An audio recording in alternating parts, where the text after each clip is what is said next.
Hello everyone, this is MJ Fan back here again with another video.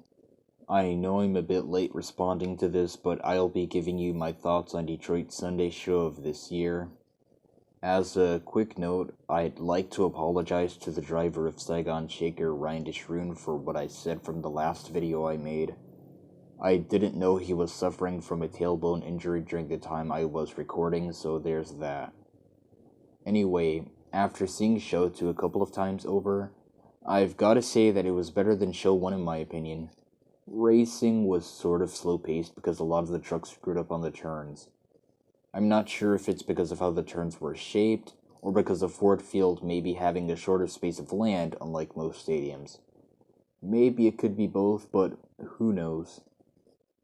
The next two competitions were much better fortunately. Personally, I think the second show is better, mainly because of the number of highlights and wow factors that were packed into a single event. Two-wheel skills, which I'll get into, had so many amazing moments that ultimately elevated the show overall. John Gordon and Bad Company, for example, had two incredibly solid hits, from the bicycle across the field and his awesome slap wheelie to other honorable mentions like Cole Bernard and Bryce Kenny's moonwalks, Tom Mentz's maximum moonwalk, and Cynthia Gauthier's wheelie across the pod.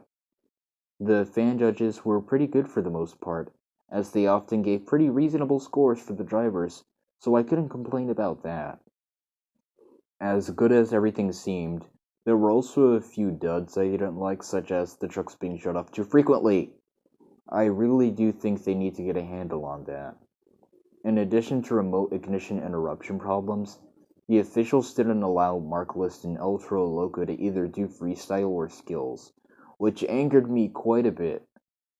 The final gripe I have is that it was sort of disappointing that Gravedigger broke so early during his freestyle when the rest of the lineup was flourishing. But hey, at least Max D's freestyle run was great. I think everyone else can agree with that.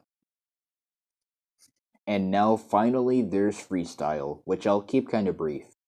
But to let you know, it was tremendously better than Show 1 personally. First off, there were plenty of runs that featured more air and momentum, along with jaw-dropping moments you would write home about, like what I'm doing.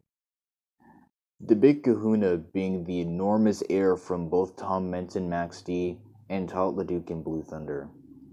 When I saw the Instagram footage for the first time, it instantly made me happy seeing that highlights like that were happening in Ford Field. For real. If you ask me, those are worthy of being the top 5 most insane wow moments of the Monster Jam 2022 season. Well, that wraps up everything for my mini-series. If you've made it this far through the video, be sure to like, comment, and subscribe if you've liked what you've heard. As for a quick tangent, what would you guys like to see on my channel that's monster truck related? Ever since finishing up this script, my mind sort of went blank on what to produce next.